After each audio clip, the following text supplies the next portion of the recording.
अस्सलाम वालेकुम आदाब और दोस्तों, मैं वसीम सिद्दीकी। आज जो खबर आई है उसने पूरी दुनिया को हिला कर रख दिया है। अमेरिका ने वेनेजुएला पर सीधा सैन्य हमला किया है, लेकिन सवाल सिर्फ इतना नहीं है कि हमला हुआ है। सवाल यह है कि हमला क्यों हुआ, कब से इसकी तैयारी चल रही थी, अमेरिका और वेनेजुएला के बीच दुश्मनी की शुरुआत कहां से हुई और आगे क्या हो सकता है। आज हम इस पूरे मामले को बिल्कुल शुरुआत से लेकर आज की इस बड़ी घटना तक एक एक कदम में समझेंगे, आसान भाषा में, बिना किसी उलझन के। दोस्तों, 3 जनवरी 2026 की सुबह वेनेजुएला की राजधानी कराकस में अचानक जोरदार धमाकों की आवाजें सुनाई थी। लोग अपने घरों से बाहर निकल आए, आसमान में लड़ाकू विमानें देखे गए। कुछ ही देर में खबर फैल गई कि अमेरिका ने वेनेजुएला पर हमला कर दिया है। अमेरिका की तरफ से कहा गया है कि यह हमला अचानक नहीं था, बल्कि एक सोची समझी सैन्य कार्रवाई थी। वहीं वेनेजुएला की सरकार ने इसे सीधा सीधा अमेरिका का सैन्य आक्रमण बताया। यानी एक तरफ अमेरिका कह रहा है कि यह जरूरी कार्रवाई थी और दूसरी तरफ वेनेजुएला कह रहा है कि उस पर जबरन हमला किया गया। अब जरा पीछे चलते हैं, पहले समझते हैं कि वेनेजुएला आखिर क्या। वेनेजुएला एक दक्षिण अमेरिका का एक देश है। यह देश तेल के मामले में दुनिया के सबसे अमीर देशों में गिना जाता है। यहाँ जमीन के नीचे तेल का इतना बड़ा भंडार है कि कई बड़े देश इस पर नजर रखते हैं। लेकिन इसके बावजूद वेनेजुएला के आम लोग पिछले कई सालों से गरीबी, बेरोजगारी, महंगाई और खाने की कमी से जूझ रहे हैं। देश की हालत खराब है, पैसा बेकार हो चुका है और लोग देश छोड़कर दूसरे देशों में जाने को मजबूर हैं। वेनेजुएला के राष्ट्रपति निकोलस मादुरो, वो पहले ह्यूगो चावेस के करीबी थे। चावेस के बाद मादुरो सत्ता में आए। मादुरो खुद को अमेरिकी विरोधी नेता मानते हैं। वे खुलकर कहते रहते हैं कि अमेरिका वेनेजुएला के तेल पर कब्जा करना चाहता है। दूसरी तरफ अमेरिका का आरोप है कि मादुरो की सरकार तानाशाही है, भ्रष्ट है और देश को गलत दिशा में ले जा रही है। यह दुश्मनी आज की नहीं है। जब ह्यूगो चावेस सत्ता में आए तभी से वेनेजुएला और अमेरिका के रिश्ते बिगड़ने लगे। चावेस और बाद में मादुरो रूस, चीन और ईरान के करीब आए। अमेरिका को ये बात पसंद नहीं आई। अमेरिका चाहता था कि वेनेजुएला में उसके अनुकूल सरकार हो।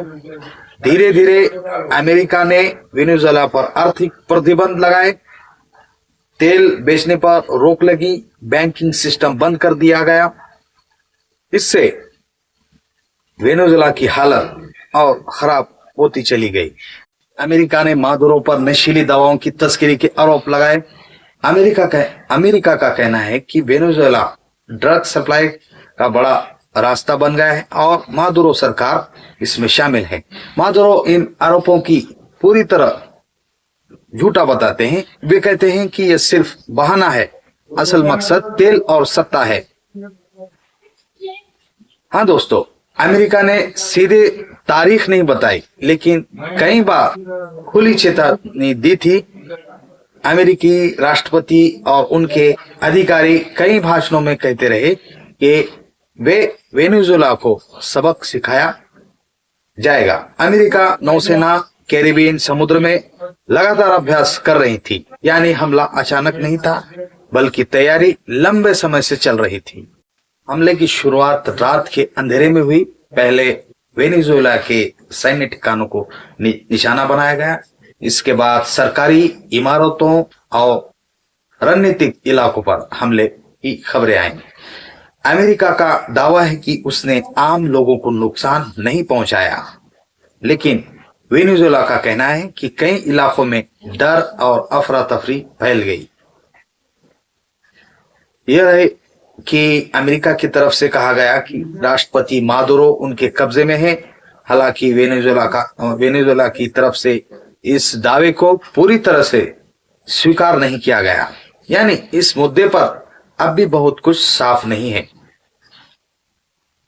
असली कारण क्या है जानने की कोशिश करते हैं। अब आते हैं सबसे अहम सवाल पर, क्या यह हमला ड्रग्स के लिए है, क्या यह तेल के लिए है या सत्ता बदलने के लिए। विशेषज्ञ मानते हैं कि ये सब कारण मिलकर बने हैं। तेल, भू राजनीति, अमेरिका बनाम रूस, चीन और मादुरो सरकार को हटाने की इच्छा, सब कुछ इसमें शामिल है। इस हमले के बाद दुनिया दो हिस्सों में बढ़ गई है। कुछ देश अमेरिका के साथ खड़े हैं, कुछ देश अमेरिका की कड़ी निंदा कर रहे हैं। रूस, ईरान और कुछ लैटिन अमेरिका देश वेनेजुएला के समर्थन में। संयुक्त राष्ट्र में भी इस मुद्दे पर तनाव बढ़ गया है। क्या यह पूरी जंग में बदलेगा? क्या वेनेजुएला में सरकार बदलेगी? क्या तेल की कीमतें बढ़ेगी? इन सब सवालों का जवाब अभी किसी के पास नहीं है, लेकिन इतना तय है कि आज जो हुआ वो सिर्फ एक देश की कहानी नहीं है, ये पूरी दुनिया को प्रभावित करेगा। अंतिम शब्द दोस्तों, आज हमने अमेरिका और वेनेजुएला के इस बड़े टकराव को शुरुआत से आखिर तक आसान शब्दों में समझा। सच क्या है ये वक्त बताएगा, लेकिन सवाल पूछना, समझना और सच जानने की कोशिश करना हम सबकी जिम्मेदारी है। अगर आप चाहते हैं कि ऐसे ही गहराई से समझने वाले खबरें मिलती रहें तो जुड़े रहिए। मैं हूं Wasim Siddiqui, MS media TV से। जय हिंद।